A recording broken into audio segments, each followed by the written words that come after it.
42। गांधार के राजप्रासाद के एक एकांत कक्ष में गांधार राज सुबल, राजकुमार शकुनी और हस्तिनापुर के मंत्री कणिक विचार विमर्श में लीन थे। महामंत्री सुबल ने कहा, स्वेच्छा से कोई अपनी कन्या का विवाह जन्मांध राजकुमार से कैसे कर देगा?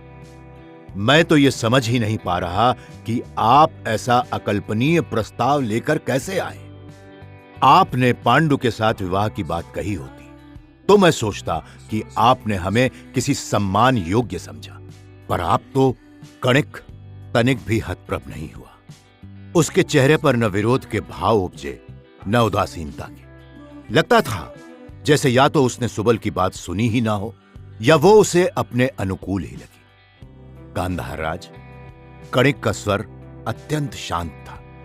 राजवंश क्या अपनी संतानों का विवाह व्यक्तिगत सुख दुख के लिए करते हैं? उसमें कहीं व्यक्तिगत लाभ हानि की बात होती भी है? आप भली प्रकार जानते हैं कि राज परिवारों के संबंध राजनीति से ही परिचालित होते हैं। आप मुझे बताएं, आपकी सीमाओं से लगने वाला कोई भी राज्य आपका मित्र है? सुबल कुछ क्षण सोचता रहा और फिर बोला, नहीं, कोई नहीं। क्या गांधार को चारों ओर से अपने पड़ोसी राज्यों के आक्रमण का भय नहीं है? है, इस बार शकुनी बोला। युद्ध की स्थिति में क्या आप उनकी शक्ति को ध्वस्त कर पाएंगे? पिता और पुत्र दोनों ही चिंताग्रस्त दिखाई पड़े। उनके पास कदाचित कोई उत्तर नहीं था। आपकी सेना इतनी सक्षम है क्या? कणिक ने पुनः पूछा।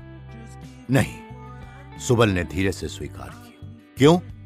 शायद गांधार लोग अच्छे सैनिक नहीं होते, तो दूसरे राज्यों से अच्छे प्रशिक्षक क्यों नहीं मंगवाते? दूसरे राज्यों के सैनिक को क्यों नहीं भर्ती करते? उतना धन नहीं है मेरे पास, इसलिए कहता हूं, कणिक बोला, कि राजवंशों के विवाह संबंध भी राजनीति पर आश्रित होते हैं। अच्छा गांधार राज, सहसा कणिक का स्वर कुछ कठोर हो गया, यदि हस्तिनापुर के योद्धा आपके पड़ोसी अमित्र राज्यों से मिलकर आपकी सीमाओं पर कोई विषम स्थिति उत्पन्न करें? नहीं, अनायास ही सुबल का भय प्रकट हो गया। पहले ही मेरे बहुत सारे शत्रु हैं, मैं शत्रुओं की संख्या बढ़ाना नहीं चाहता, और कुरुओं के शक्तिशाली राज्य का विरोध तो एकदम नहीं चाहता। हस्तिनापुर की मित्रता चाहते हैं? संभव हो तो, शकुनी बोला। उसमें असंभव क्या है? कणिक बोला। धृतराष्ट्र से गांधारी का संबंध कर दें?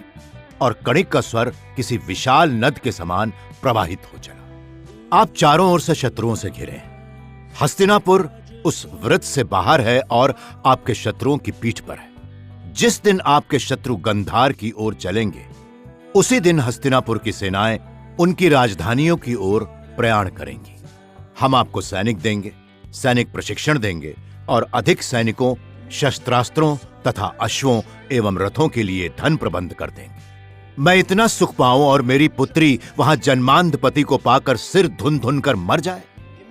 गांधार राज, हस्तिनापुर में गांधारी अपना सिर नहीं धुनेगी, वो वैभव के बीच स्वर्ग का सुख पाएगी। भरत, पुरु, ययाति और शांतनु के वंश की रानी होगी वो। दास दासियां, हाथी घोड़े, रथ और यान, प्रासाद, उद्यान, स्वर्ण मणि माणिक्य क्या नहीं है वहां? ये सब क्या पति का अभाव दूर कर देंगे? धृतराष्ट्र सुदर्शन राजकुमार है। आंखें न होने से कोई पुरुष पुंसत्वहीन तो नहीं हो जाता। धृतराष्ट्र स्वयं नहीं देख सकता तो क्या हुआ, उसके लिए देख सकने वाले और बहुत लोग हैं। एक कन्या के विवाह से यदि सारे परिवार की समस्याओं का समाधान, अच्छा, इसे यहीं छोड़े। सहसा कणिक का स्वर बदला। मान लिया कि आपने धृतराष्ट्र से गांधारी का विवाह करना अस्वीकार किया। हम चुपचाप लौट भी गए। अपने मन में हमने आपके प्रति न मित्रता रखी न अमित्रता। हम उदासीन ही रहे, किंतु आपके पड़ोसी राज्य तो उदासीन नहीं रहेंगे। उनमें से किसी राजा की इच्छा हुई और उसने गांधार पर आक्रमण किया। राजकुमार शकुनी को बंदी कर या उनका वध कर राजकुमारी गांधारी का हरण कर लिया। आपको याद होगा, हस्तिनापुर के महाराज कुमार भीष्म भी काशीराज की तीनों कन्याओं का हरण कर लाए थे। क्षत्रियों के लिए कोई नई बात नहीं है, ये उनका सनातन धर्म है। हरण के पश्चात गांधारी किसे सौंपी जाएगी या किस स्थिति में अपना जीवन व्यतीत करेगी, इस पर आपका कोई वश होगा? सुबल और शकुनी दोनों ही मौन रहे। जैसे मन ही मन कणिक की बातों पर विचार कर रहे हो। आप वृद्ध हो रहे हैं, कणिक पुनः बोला, और राजकुमार कोई ऐसे योद्धा नहीं है। नहीं, वो योद्धा नहीं है, सुबल ने कहा। वो क्षत्रियों की 3 क्रीड़ाओं में से केवल द्यूत में ही पारंगत है। युद्ध और मृगया में उसकी विशेष गति नहीं है। तो फिर एक बार द्यूत ही खेल लीजिए। द्यूत? शकुनी की आंखों में जैसे ज्योति जागी। द्यूत ही तो है, कणिक बोला। गांधारी को दांव पर लगा दीजिए और देखिए आपका पासा किस ओर पड़ता है। तुम बातों में बहुत चतुर हो महामंत्री, सुबल ने निष्कंप स्वर में कहा। तुम्हारे स्वामी के भाग्य से मुझे ईर्ष्या हो रही है, तो मैं आपकी सहमति मान लूं?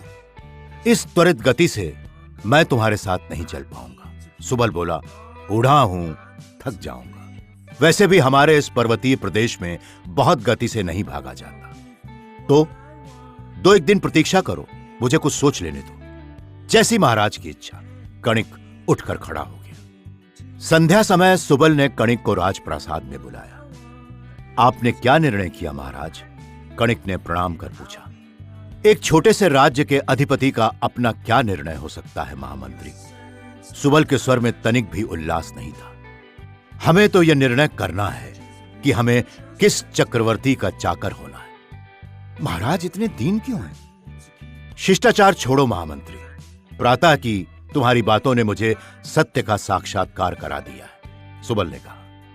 मैंने यही निश्चय किया है कि यदि अपने दासत्व को मैत्री की ओट में छिपाना ही है, तो फिर मैत्री के लिए किसी ऊंचे कलश वाले राजप्रासाद को ही चुना जाए। तो हस्तिनापुर से ऊंचा कलश किसका है? किसी का नहीं। तो आप सहमत हैं? सहमत तो हूं, सुबल बोला, किंतु चाहता हूं कि कुछ बातें आप मेरी भी मान लें। क्या? कणिक के चेहरे पर उल्लास उतना मुखर नहीं रहा था। विवाह पुरुषपुर में नहीं, हस्तिनापुर में हो। हम अपने जन्मांध जमाता का सत्कार अपनी राजधानी में नहीं कर पाएंगे। कणिक की प्रतिक्रिया देखने के लिए सुबल रुक गया। इसमें हमारी पूरी सहमति है, कणिक ने उत्तर दिया।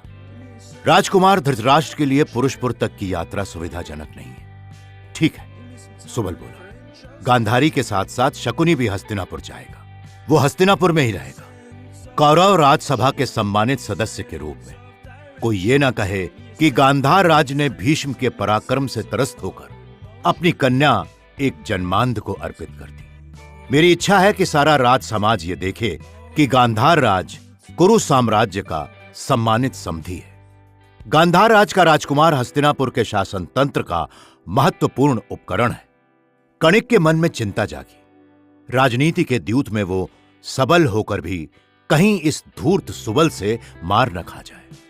यदि शकुनी हस्तिनापुर पहुंच गया और वहां के राजकाज में भाग लेने लगा तो गांधारी का बल बढ़ेगा। किंतु गांधारी कुरुकुल की वधू बनकर हस्तिनापुर जा रही है। राजवधू के भाई को कैसे कहा जा सकता है कि वो बहन के स्नेहवश उसके निकट ना रहे?